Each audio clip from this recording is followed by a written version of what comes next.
And I want to honor your time. And since we tend to go a little bit over time, I think I'm going to get started. We are going to get started. Welcome again to all of you brave souls joining us this Thursday morning for part 2 of our FAFSA WASFA presentation. The goal of this session is to build on what we covered on Tuesday. So to help you build, and test your knowledge. We compiled 14 case studies based on many of your own experiences. So these cases came from practitioners that are on the field day in and day out. And this is, I want to make sure to say that this is in no way comprehensive, although we try to cover a wide range of student scenarios. So if you have any examples that we are not covering today, please save them and share them with the group towards the end of the session during the Q&A portion of the presentation. I will say that participation is really crucial for the success of this webinar. So please make sure to make your contributions. If you missed the presentation on Tuesday and you weren't able to attend part 1 a few weeks ago, don't worry. We are going to send the recordings of part 1 and part 2 probably by tomorrow, Monday at the latest, including a couple of handouts that we have for you. Having said that, I think we're going to get started. Okay. One piece to clarify is that all the case studies we're presenting today are based on high school seniors attending a Washington State high school for the 2023-2024 academic year. Okay, so let's start with Paz. And this case was shared with us by Marina at Foss High School. So Paz is attending Foss High School and Marina's FAFSA WASFA night. She learns that she was born in the United States, but moved to Taiwan as a young child with her parents. She then moved back to the United States to attend high school. Her parents stayed back in Taiwan. They do not file US taxes, but they do visit her for 6 months at a time. Paz is currently living with her aunt. What information do you need from Paz to advise her on which form to complete first, how to complete it, if she will qualify for in-state tuition, and federal or state financial aid? So take a minute to think, to jot down your answers. And as you're feeling ready and comfortable, please start typing them in the chat, and we'll review the answers together shortly.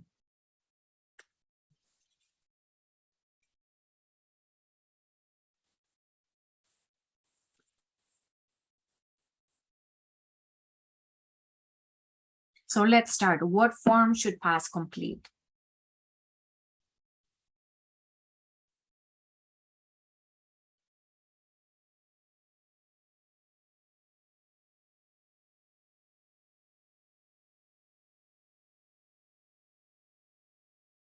Correct.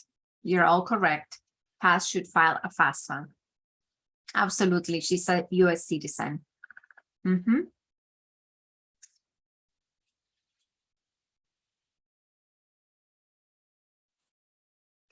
Very good. So will she qualify for in-state tuition?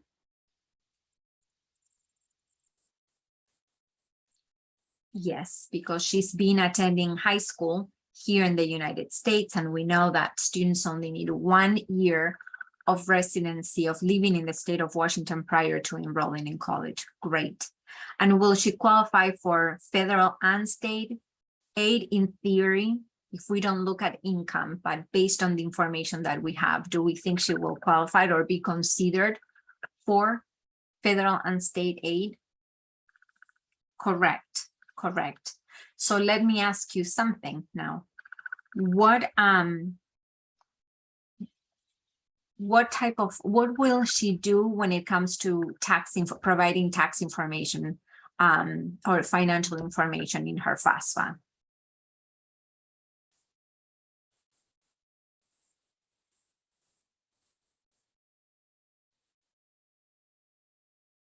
That's when it gets tricky, right?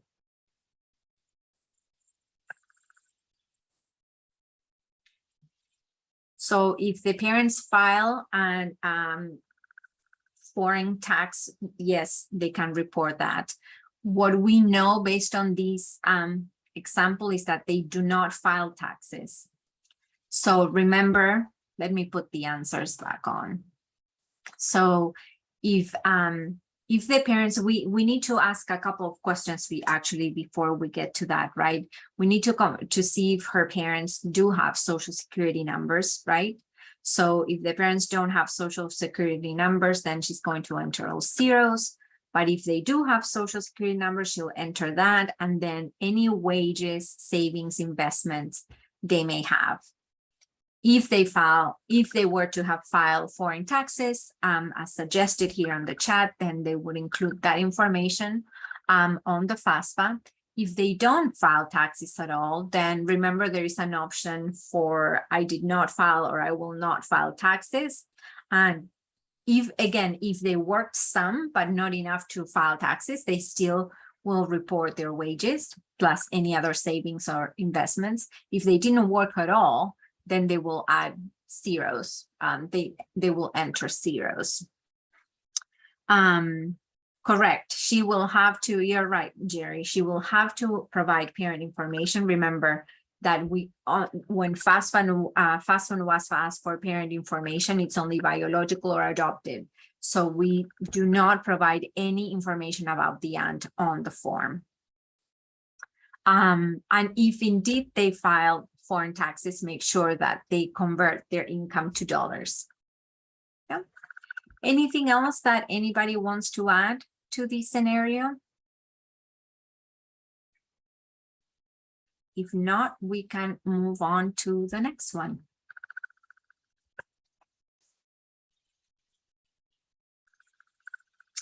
Okay, let's talk about Marco. So Marco comes to you for support in completing his WASFA.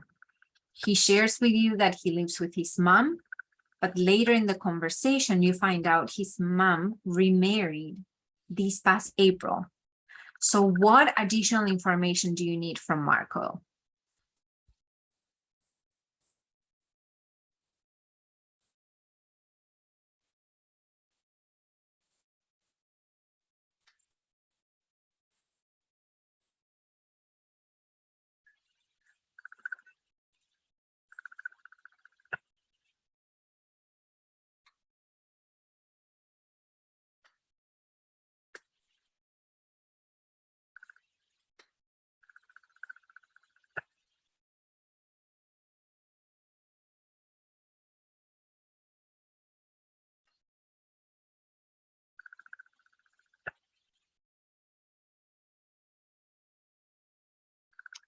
Step parents' income information.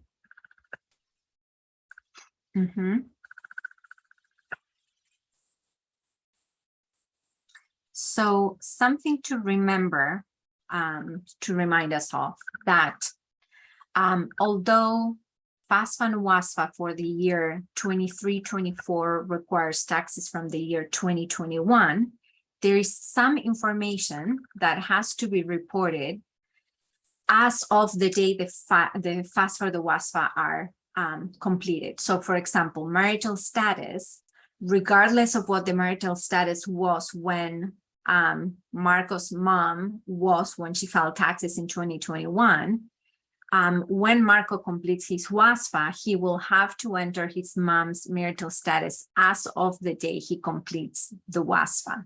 Okay, so let me put the answers here. And I apologize here, it says 2020, it should be 2021. Oh, sorry. Should be 2021. So we want to find out if the mom filed taxes in 2021. And if the answer is yes, then Marco needs to get copies. We need to also find out if the step parent filed taxes in 2021 as well. And if yes, we will need those copies too. If they didn't file taxes, then we'll select will not file. And we'll need to make sure to report the step parent in the number of household members, okay, when we get there. So marital status will be married. They will not be able to use the IRS data retrieval tool because they didn't file taxes together. Remember that. So both of their financial information will have to be reported if they file taxes, if they worked, okay? Anything else anybody wants to ask or add to this scenario?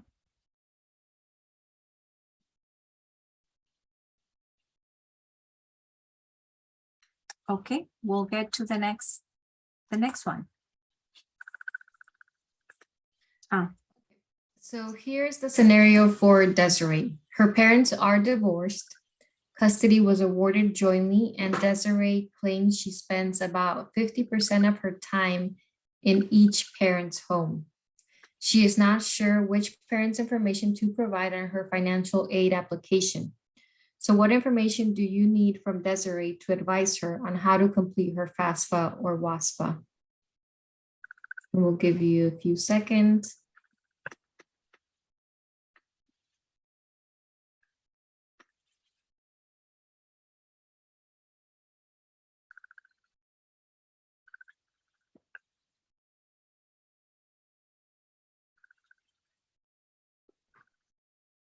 Okay, Jerry wrote that he would ask, or they would ask, who financially supports her more? The parent that provides the most financial support.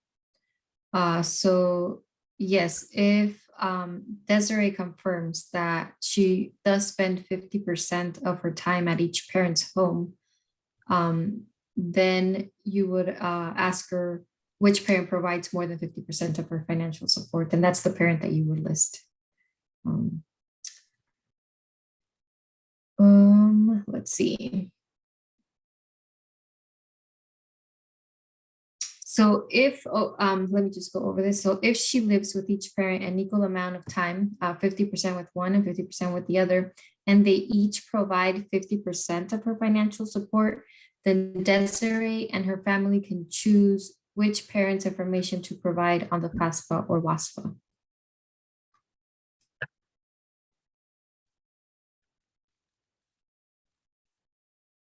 Oh, sorry.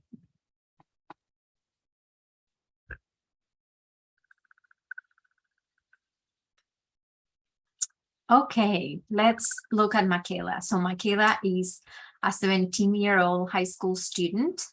Last year, so when she was 16, she was adopted, legally adopted by her aunt and uncle. And this happened after spending 4 years, the 4 preceding years, in foster care with a foster family. So you're trying to determine if she's independent or dependent. What do you need to ask, or what do you need to calculate to confirm her dependency status?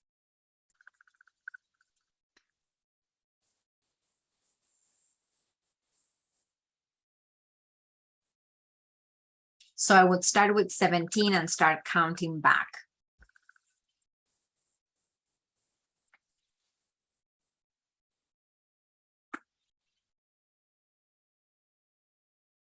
Or you can just ask Michaela, but what question would you ask her?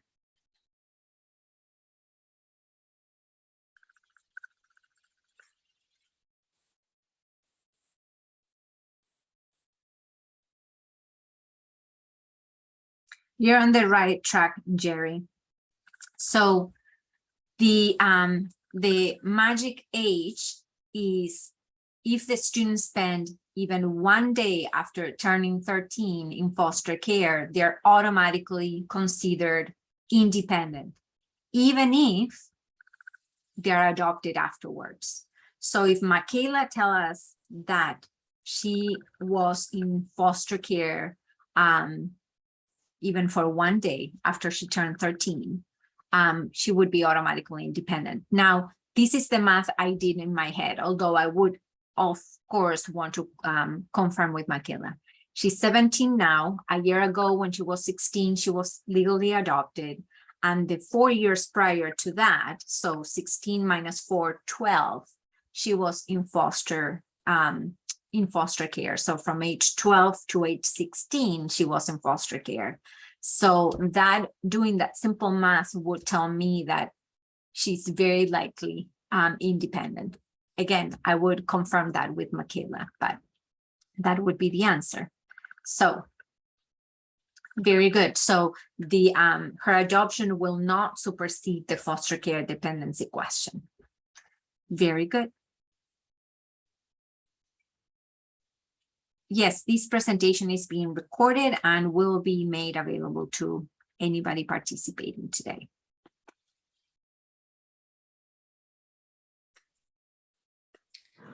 Okay, Antonio attends a FAFSA WASFA completion event at your school, but he is not a student, you know.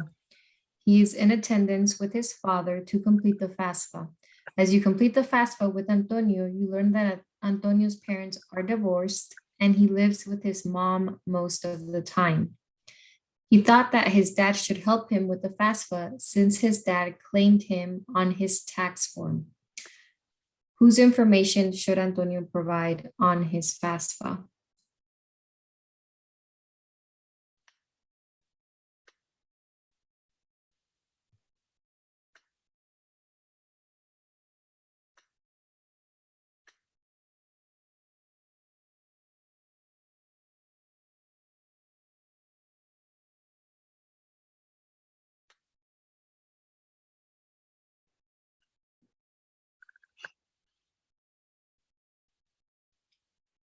So we have two answers.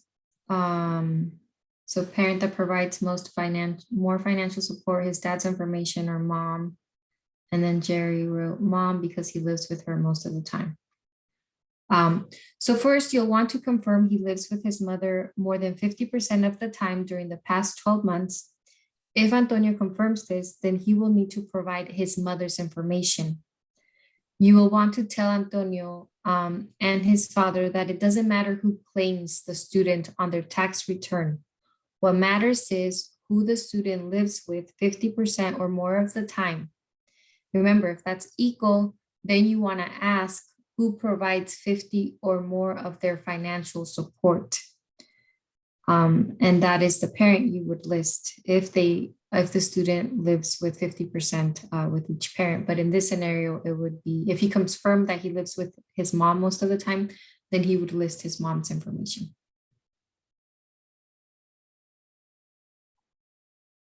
Great. Okay, so let's look at the Harper family for a minute. So the family has taken in a friend of their daughter who fled home because it wasn't safe for her anymore. The friend, Stella, still has contact with her mom. Mom claims Stella on her taxes, but the Harper family has been paying for most of Stella's living expenses. So the question to you is, can the Harpers count Stella towards their number of family members in the household when completing their own daughter's FAFSA? And for extra points, how will Stella complete her FAFSA? So number one, I want you to think if the Harpers can actually count Stella in the number of household members for FAFSA purposes.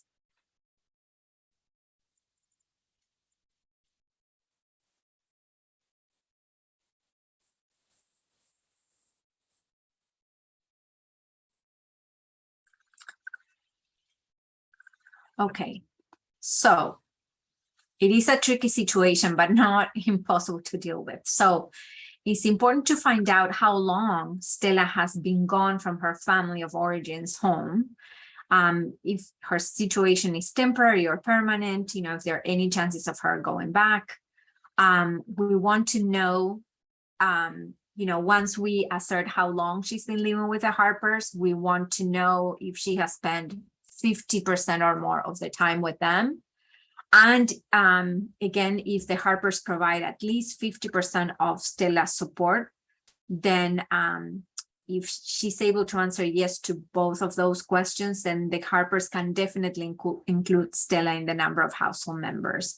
If the answer is no, then they cannot. So for example, if Stella moved in with the Harpers a month ago, even if they pay 100% of her expenses, it's been only a month. So we need to assert again the length of time that that Stella has been living with the Harpers. And the FAFSA and the WASFA have very good guidance on this, right? So it's like during the past year, have the Harpers provided more than 50% of support to, individuals other than their own children, right, living in the household. So remember that.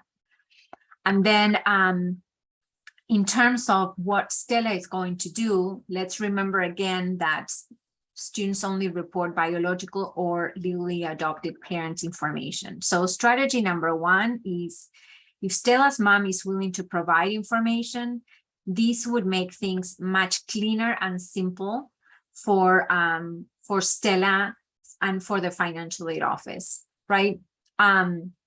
Strategy number two is, if the mom refuses, or if Stella has been really gone from her family of origins home for a long period of time, and really the Harpers have been her main financial source of support, she will then answer, I'm unable to provide parent information, I have special circumstances.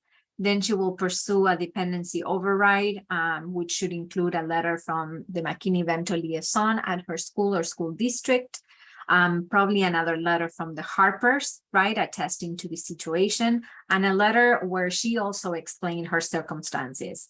It's very important that this letter are clear and provide ample documentation and information about her circumstances. So for example, dates, very important that they will be able to say for how long Stella has been in this situation. And then provide also supporting documentation, like for example, a letter, a bill addressed to Stella with a Harper's mailing address. This is just one example. But this is how we would advise the Harpers and Stella. If there's anybody that have additional questions or ideas, please make sure to share them with us.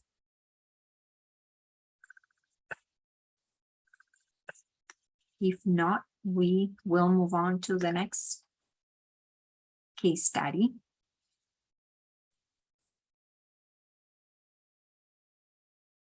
Okay.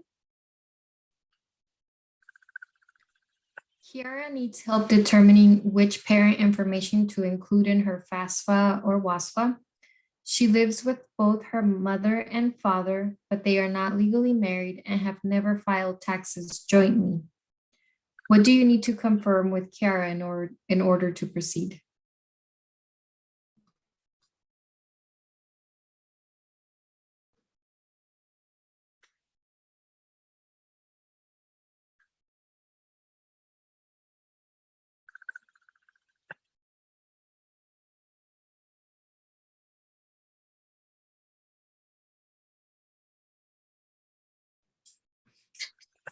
So you'll want to confirm if both parents are biological, if they're her biological parents, and if they're living in the same residence.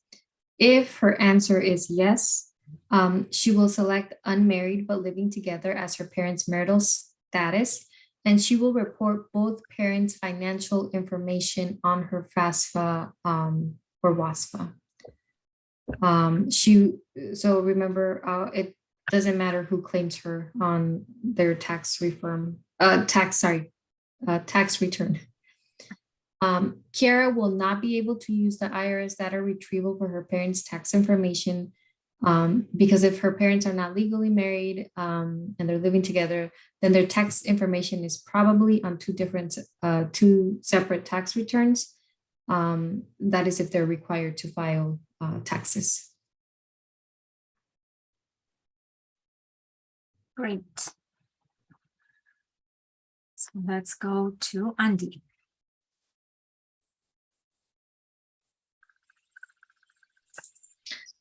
Andy's biological parents divorced when he was 6 years old, and his mother was awarded full custody.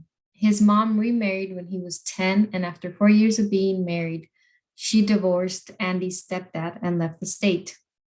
Andy is now 17 and does not have contact with his mother. He hasn't had contact since she left the state. Andy continued to live with his stepdad after the divorce. How do you determine whose information is entered in the FAFSA or WASFA?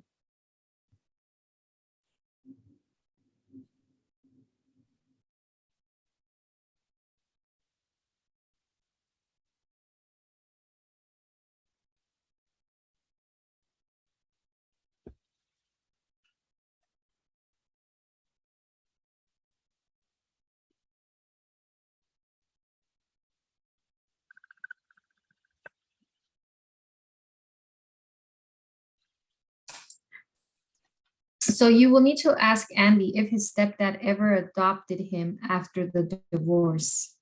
When was the last time he had contact with his mother? Is the biological father in the picture at all? If he is, does he provide any financial support? If he does provide financial support, what percentage of Andy's expenses does it cover? Unfortunately, even though in remarriage situations, step-parent information is required on the FAFSA or WASFA, in this circumstance, unless Andy's stepdad adopted him, his stepdad is not considered a parent on the FAFSA or WASFA because of the divorce. Andy will either need to obtain his mother's his mother's or biological dad's tax information or pursue a dependency override. So you wouldn't report a legal guardian is not the same as an adoptive parent. Maria, is that a legal guardian is a definition? The definition is different, right? Yes, the step parent is not considered a legal guardian, and what makes this situation really confusing is that the mother remarried, but really the stepdad never adopted Andy. So the stepdad information would only be reported if Andy's mom was also in the picture, still filing taxes with the stepdad. So unless Andy has a way to make contact with the biological mom or dad, and and either one be willing to provide information, Andy should really be pursuing a dependency override. Yeah, it's very tricky situation. Dependency override, Katie, is a petition. So students that are in circumstances like Andy, right, where it becomes difficult or impossible for them to actually provide biological or adopted parent information in their FAFSA or their WASFA.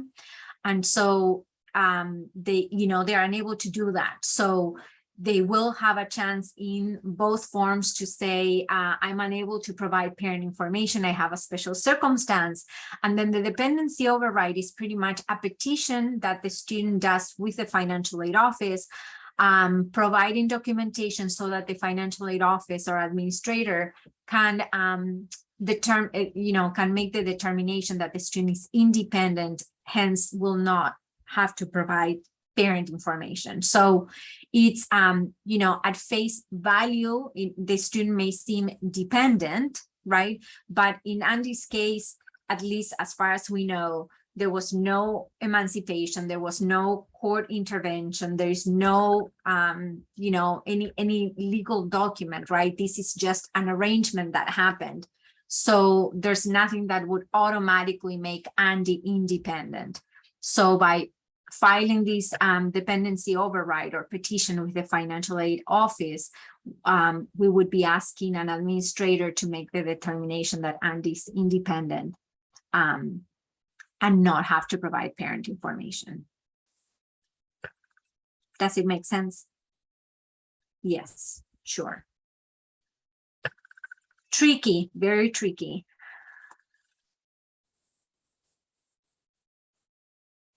Okay.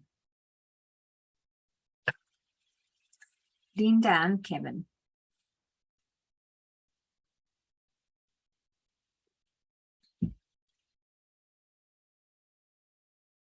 Priscilla, do you want to? Sorry, Maria. No, it's okay. This is your slide. I Oh. think I accidentally wrote my name under and I forgot to remove it. But this is the complicated case. Oh, okay. Very good. No problem. So we have Linda and Kevin, who are siblings, and they are preparing to file their FAFSA or WASFA. Doesn't really matter. They're dependent students, and their families had additional financial expenses this past year. They had to purchase 2 computers and upgrade their Wi-Fi in order for them to work and study remotely. And in addition, one of their parents got very sick and now have a large medical bill to pay. So how would you advise Linda and Kevin to proceed when filling out their financial aid application? And for extra credit, what if they have an unmet need that exceeds the total cost of the additional expenses? This is really tricky. So just focus at least on how to fill out the form, how to guide them in completing the form, and what kind of follow-up they should do with the financial aid office.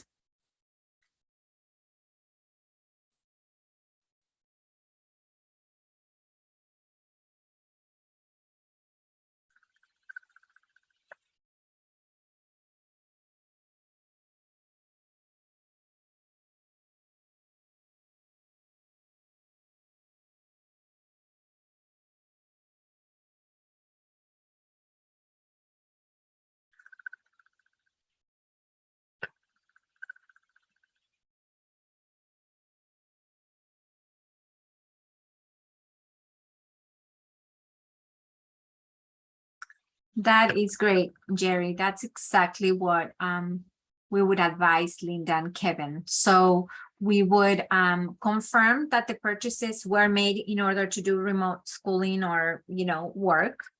And then, as Jerry is suggesting, that they submit a special circumstance appeal asking the financial aid office to increase their cost of attendance, right? So the goal of an appeal requesting an increasing cost of attendance is usually to make room to add additional financial aid resources if the financial aid office can provide additional financial support, or if the student can secure private scholarships, for example, right? We need to make sure that Linda and Kevin submit receipts in their appeal, and making sure that the dates all match, right? So if this is something that Kevin and Linda are saying they had to do for the past year, the receipts cannot be from 4 years ago. Okay. And they can also include in their petition their parents' medical bills. Okay. So again, the idea of a petition asking the financial aid office to increase the cost of attendance is to make room for potentially additional financial aid. Now, remember that the extra credit here was, what if they have an unmet need? So before Linda and Kevin get an award letter, and they have an unmet need already before they ask the financial aid office to increase the cost of attendance, right? So that's what we are going to explore now. I hope I don't confuse you with the explanation. I will do my best to make it clear for you. So what we're going to look at now is an appeal based on additional expenses. Sorry, and the timing here is wrong. So if they have an unmet need that exceeds the total cost of these additional expenses, so let's say that the original award letter leaves Linda and Kevin with $10,000, right? And the additional expenses are only $5,000.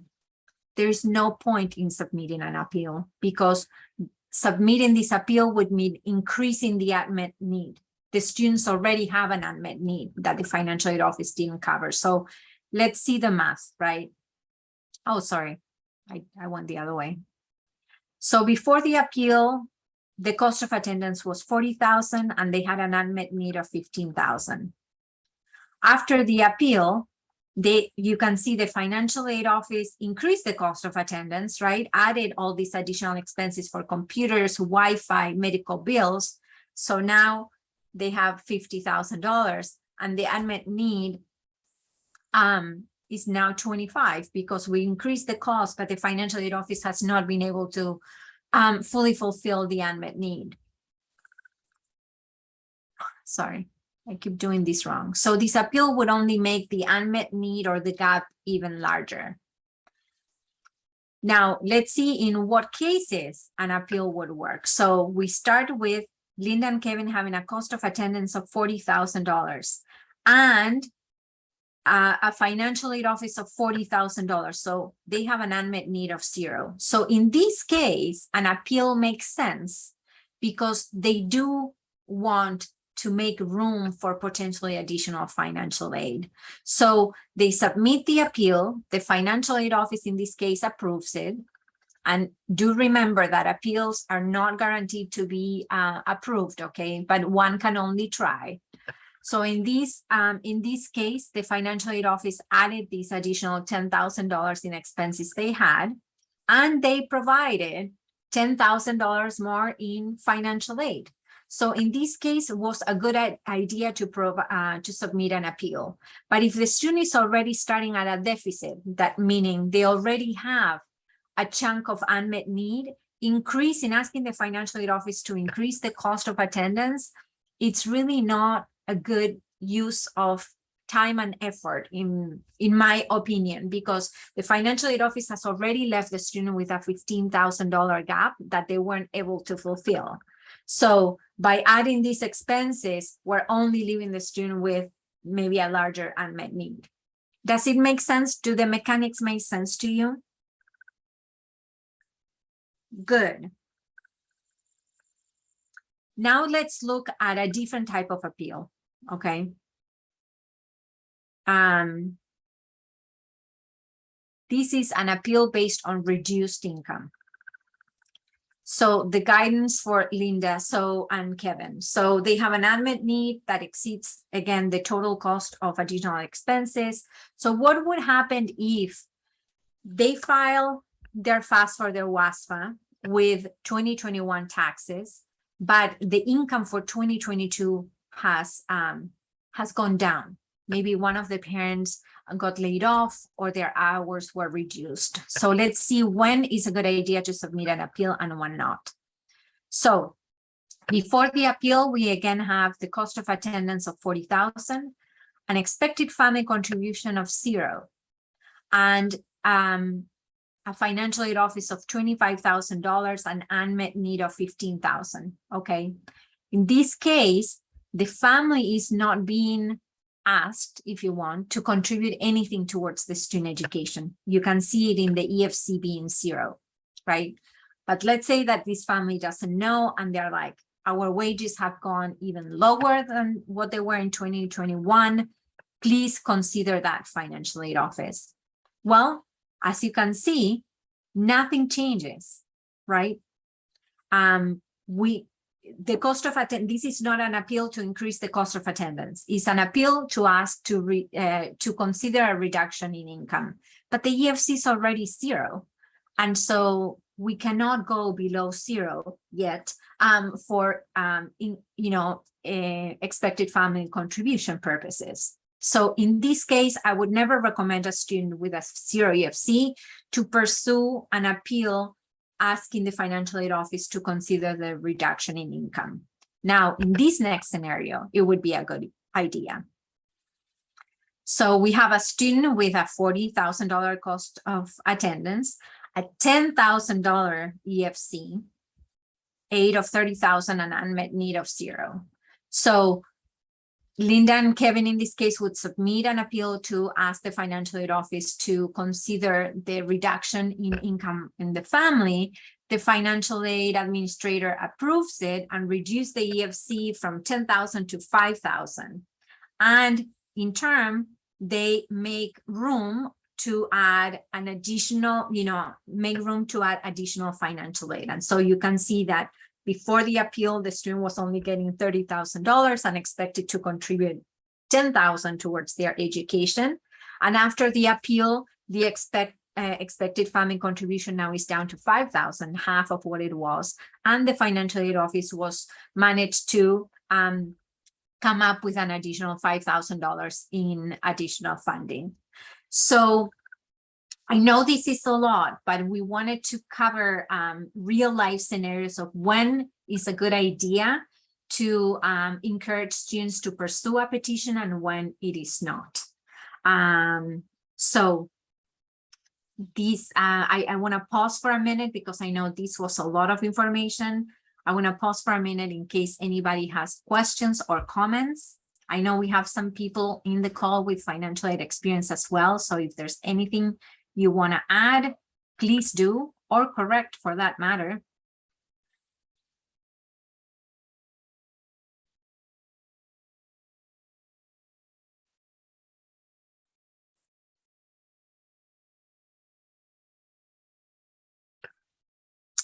So, Jerry, that is a good question. So the main regulation says that all financial aid offices need to accept a student's petition or appeals, dependency override, income reduction, or increase in cost of attendance. Now, there is no guarantee that the school will approve it.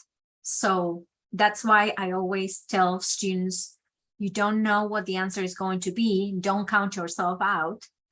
Submit the petition, submit a good petition. That's very key, right? Providing as much information as possible, consistent information, supporting documentation, so that, the financial aid administrator has enough good information to make a decision. In some cases, the financial aid office may approve and agree with the petition, but may not have the additional resources to offer. In the case of a dependency override that is not based on resources, in the cases that I've seen the petition being denied is when there isn't enough convincing information about it. And so we have Abby here also mentioning that each school evaluates special circumstances differently, and that is right. Although they are in general, federal and state regulations, every financial aid office has their own individual policies. So a petition you submit to, college A may have a very different outcome for the same petition at college B.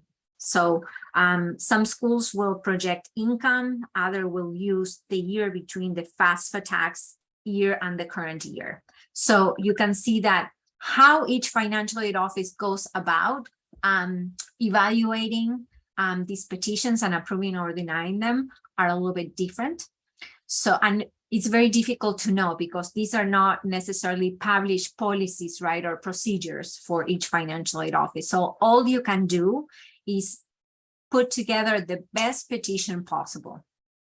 Okay, and we are happy to help you or look over petitions you may be putting together with your student, or we can make an appointment and meet with you and the student and talk through what the petition should look like. Thank you so much, everyone, for your questions and contributions.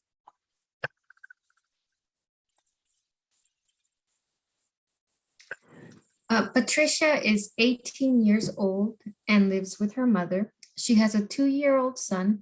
As you work with her to complete her FAFSA or WASFA, she indicates that because she has a child, she is an independent student. You know that having a child does not automatically make a student independent. What do you need to know from Patricia to determine if she truly is an independent student?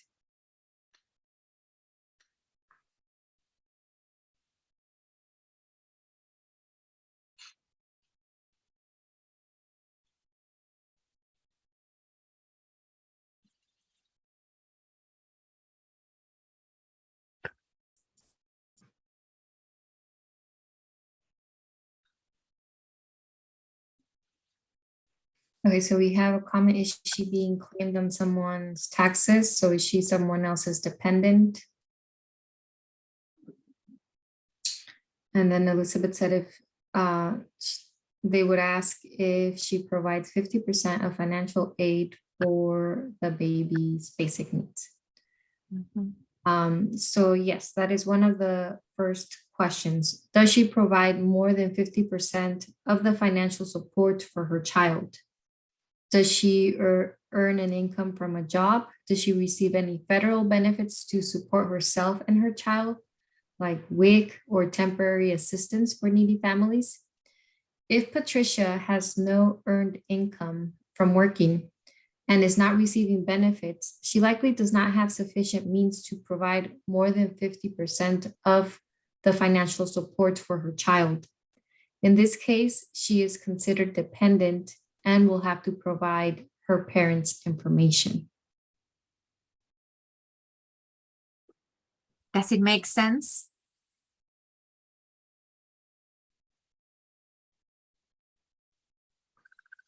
Yes, okay. And I want to repeat, I know that there's so much information to remember, but I want to remind you all that who claims an individual in their taxes doesn't really matter for FAFSA WASFA purposes. Is who is providing the most of the support. Okay. Okay, let's go to Merce. Merce is attending Highline High School. She's a senior there, and she has been living with guardians for a few years now. Her mom moved to Mexico when Merce was 13 years old, and the mom does not file taxes since she's undocumented and without even an ITIN. Her guardians do file taxes jointly and have claimed Merce on their taxes. So the questions to you are, what additional questions do you have for Merce to guide her? And then whose tax information should Merce provide in her FAFSA or WASFA? I'm going to give you just a few minutes to think through it and type in the chat. And then we'll dive in.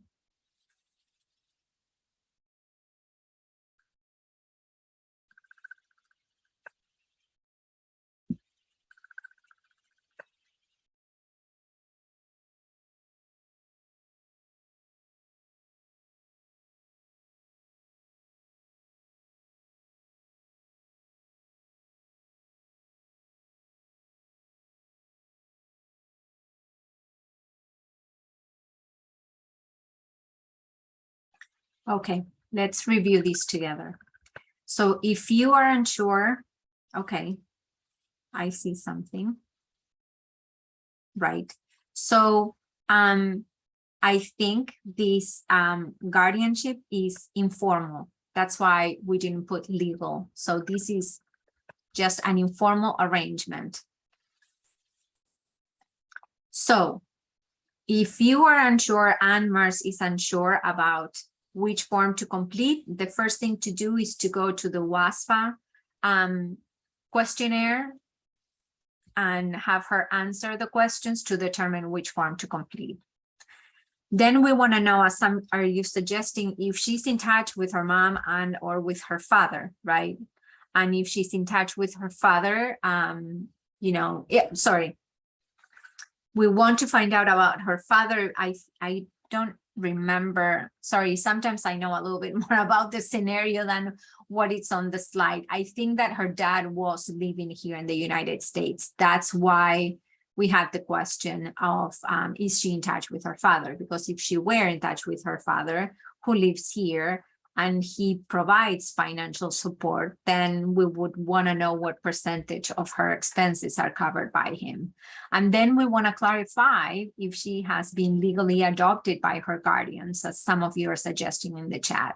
Okay, that would make it so much easier and accurate to advise her. So if the answers to the questions are no to all of them, then it's likely that Merce is again, in an informal guardianship. That means she needs to provide, remember, only information about her biological or legally adopted parents. In this case, would be biological. So if the parents have not and will not file for taxes, then she will, say they have not, will not file. And if they have earned any wages, they will report the wages. If they haven't earned any wages, then it will be all zero. Also, remember that since her parent is undocumented, at least her mother, she should enter all zeros for her parent's social security number in her FAFSA if she's completing a FAFSA. And then in that case, she will have to print a signature page and have her mom sign it and put it in the mail while she sends her FAFSA electronically so that they're matched. And just a quick reminder, as always, that the student should only enter biological or adopted parent information, even if the parents are not physically in the United States. Any additional comments or questions before we move on to the next case study?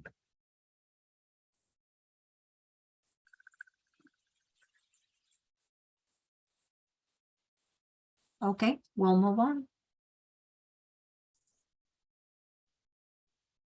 Okay, Molly's mom has passed away and Dad has not been in the picture for a few years. She doesn't receive financial support from him. She has been couch surfing and staying with friends since 8th grade.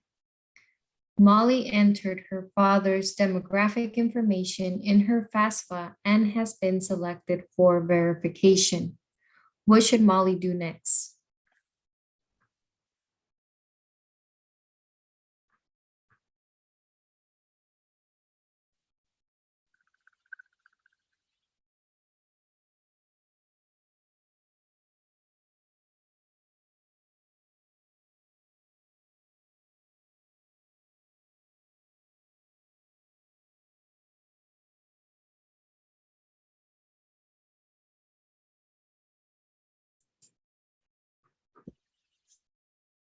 Okay, We can review. yeah, Okay. let's review together. So Molly should get certified by her school's McKinney-Vento liaison as a homeless, unaccompanied minor. She should also correct her FAFSA to state that she is unable to provide parental information and effectively has a special circumstance. In the case that she cannot be certified as such, she should get a letter of support from someone who can confirm her circumstance and gather supporting documentation. She should follow up with the financial aid office to submit a dependency override appeal with documentation to support her situation. Does it make sense, everyone?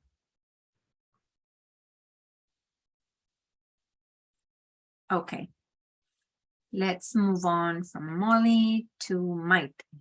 So Maite lives with both her parents, biological parents, her younger sister, and her aunt's son. When completing her FAFSA, they reported 6 family members in the household, although her aunt and son are not reported as exceptions in the parents' federal tax returns. Her aunt works full-time and pays her portion of the rent, food, and all other expenses for herself and her son. Are the number of household members reported on Maite's FAFSA correct?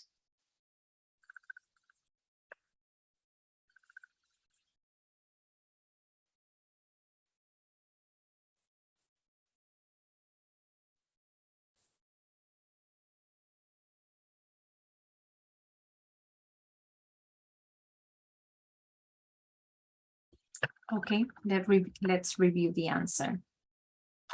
Since her aunt works full-time and pays her share, right, of rent, utilities, food, and she pays for her own expenses as well as that of her son, she cannot be counted in the number of family members living in the household. Remember that in order to count members in the household, the parent or parents in the household have to provide 50% or more of the household member support. So again, the whole piece, we try to throw you off by telling you that the parents report the aunt and their son as exemptions in their taxes. Remember, it doesn't matter, right? So what matters is if they provide 50% or more of the support. And the answer is no. The aunt pays for her expenses. She pays rent to the parents, and for the utilities, she buys her own food and all her and her son's expenses. So for Maite, in terms of how many people Maite should report, it should be the parents, Maite's sister or sibling, and Maite. So it should be 4.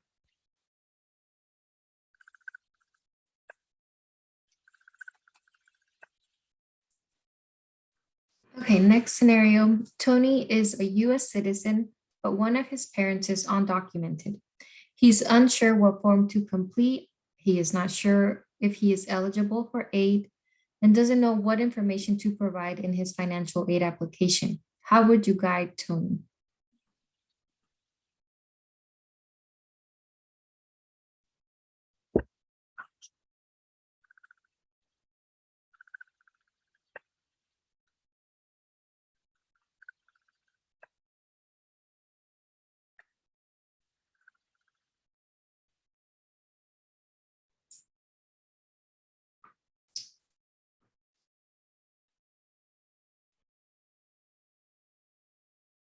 Okay, we can review the guidance for Tony.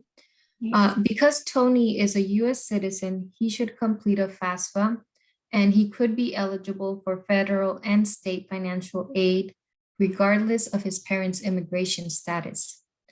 Tony should include both parents in his form and use all zeros in place of a social security number.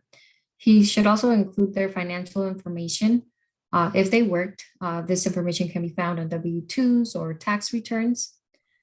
Tony's parents will not create an FSA ID to sign his FAFSA, but instead they will need to print the FAFSA signature form. One parent will sign it and mail it in to the address provided on that page. After this, make sure that Tony continues to check the status of his parent's signature on his FAFSA and sends in another signature page if the status does not update within 3 to 5 weeks. And here's more information to consider. If Tony is fearful of including his parents' information on the FAFSA, he should complete a WASFA instead, with the understanding that he will not be receiving federal aid. And here's an additional tip or information. Undocumented individuals have access to an ITIN instead of a social security number for employment. It does not provide legal authorization to work or legal immigration status. The ITIN is used to file taxes, open bank accounts, secure driver's license or state IDs in some states. They're also used to open up businesses. And the parents are still required to pay taxes and file their tax returns, their tax returns if they are required to file. Thank you, Criselia. Okay, let's look at Miranda. We're almost done with our case studies. So Miranda is concerned about her ability to file her financial aid application because her parents did not file taxes or did not file taxes for her to use to complete her application. What would you tell Miranda?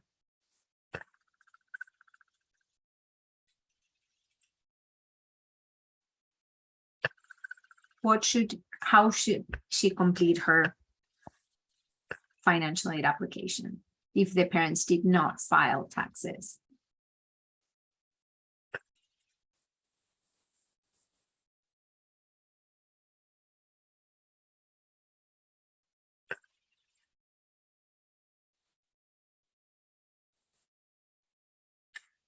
That's correct, Jerry. So we have a couple of scenarios here. So if the parents work but did not earn enough to file taxes, Miranda will need to enter her parents' financial information using their W-2s or 1099s. They will say didn't file, right? As Jerry's saying, right? Will indicate will not file for parents. If the parents did not work at all, then the response is the same one, right?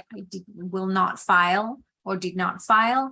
And then when it asks for parent wages, she will enter all zeros, right? And then scenario 3 is the parents work and made enough to have to file their taxes, but they did not file. And so this is the most complicated of scenarios, because Miranda, with your help, will need to explain her parents why and how it's important for them to file taxes so that she can complete her financial aid application. And that without it, she will not be able to complete and submit an application, and she won't be considered for financial aid. So she won't be able to secure funding to attend college. So we have sometimes parents that file extensions, and although that is, legal, if you want, in a way, that does not help students like Miranda with her financial aid applications. So it's a very important conversation to have with Miranda and with the parents.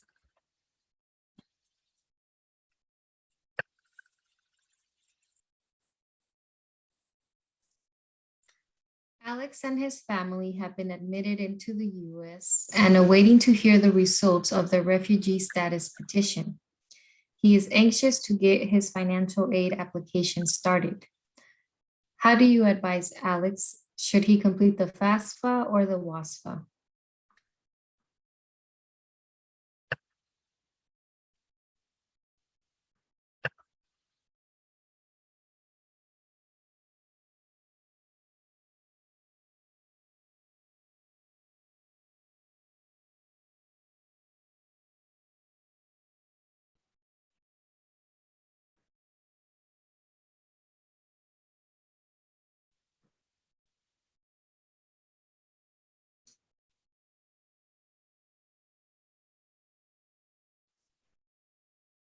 Okay, let's review the guidance.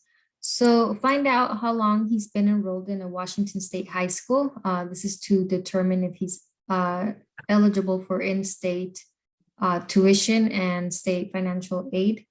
So yeah, you'll want to find out if he's lived in Washington 12 months before starting his first college term. You'll also want to ask Alex if he has an unexpired I-94 arrival departure record with any of the following designations: refugee, asylum granted, indefinite parole, or humanitarian parole, or Cuban Haitian entrant. She mentioned that they applied for refugee status. If Alex doesn't have an unexpired I-94 document with the designations, any of the designations we previously mentioned, then he should complete a WASFA. Alex can complete the FAFSA as soon as his refugee status petition gets approved. As a reminder, students with the following designations are also considered eligible non-citizens and can complete the FAFSA. So those with a conditional permanent residence, this status is also known as an I-551C. And then citizens of the Republic of Palau, Republic of the Marshall Islands, or the Federated States of Micronesia, and then those with an unexpired arrival departure record, an I-94, as we mentioned. Thank you, Crisselia. Okay, and for our last student, Ollie. Ollie's parents were laid off, was laid off at the end of 2021. And they were unemployed during 2022. How do you advise Ollie on how to complete his financial aid application when it comes to the wages, and financial information in general? What if the parent received unemployment and the benefits were higher than their 2021 income? What if the parent withdrew funds from their 401k or IRA account to make up for the loss of wages?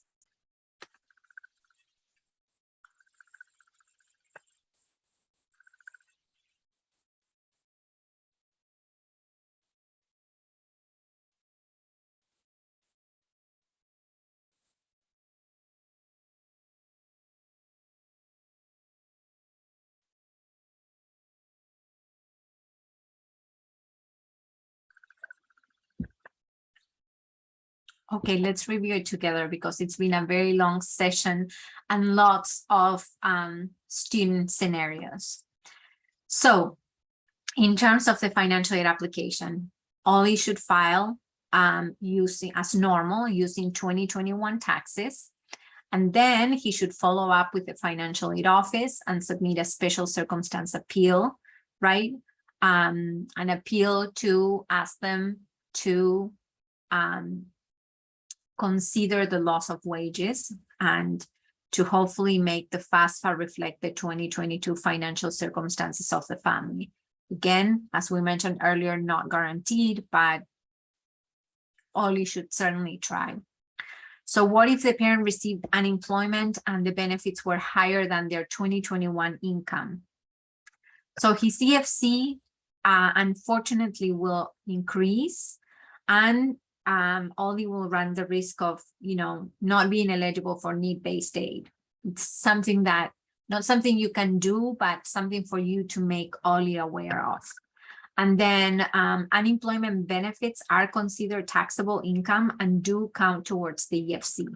So important for them to know, again, nothing that you can do. It has to be reported. This is what it was, but important to know. And then what if the parent withdrew funds from their 401k or IRA accounts? So the withdrawal will be considered and reported as income on either FAFSA or WASFA, and the parent will very likely owe taxes. So they need to know. So there's, there is a tax penalty when you withdraw funds from your 401k or IRA early, so before retirement age. And there are other implications that the family should consider and research. We are not tax experts, but we know that there are some additional, implications. So maybe meeting with a tax advisor so that, they are aware of what potential repercussions there might be. So this is all we have for you today. We are happy to stay and answer more questions. If you have a scenario we haven't covered and you want to ask it, please do so. We're happy to try to answer.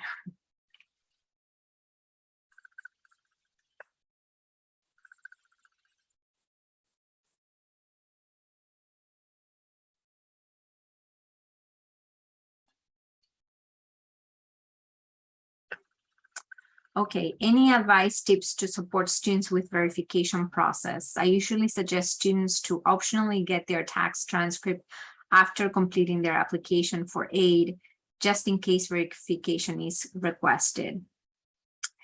Jerry Lee, that's a good recommendation. So we're going to have a verification webinar in a few weeks. I can't remember from the top of my head exactly when. So, there are 3 different types of verifications. The most common one, the one that we are all mostly aware, is the one where students have to verify their and their family's tax information and providing, as you suggest, a copy of their tax return. It's important to know is that type of verification since last year or the year before, since the pandemic, has been suspended.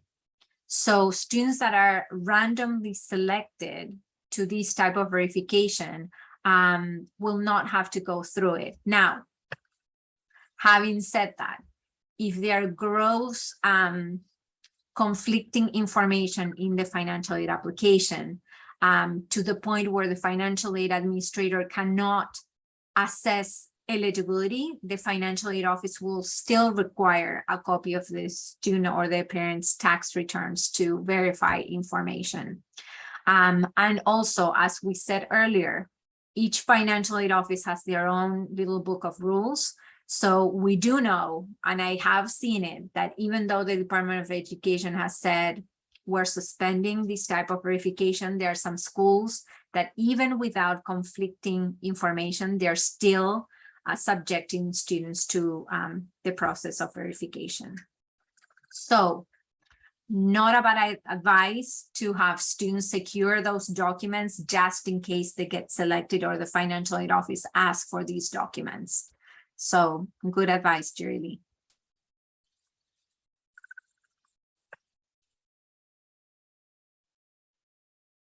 Oh, thank you, Wendy and Erica. Good to see you, Wendy.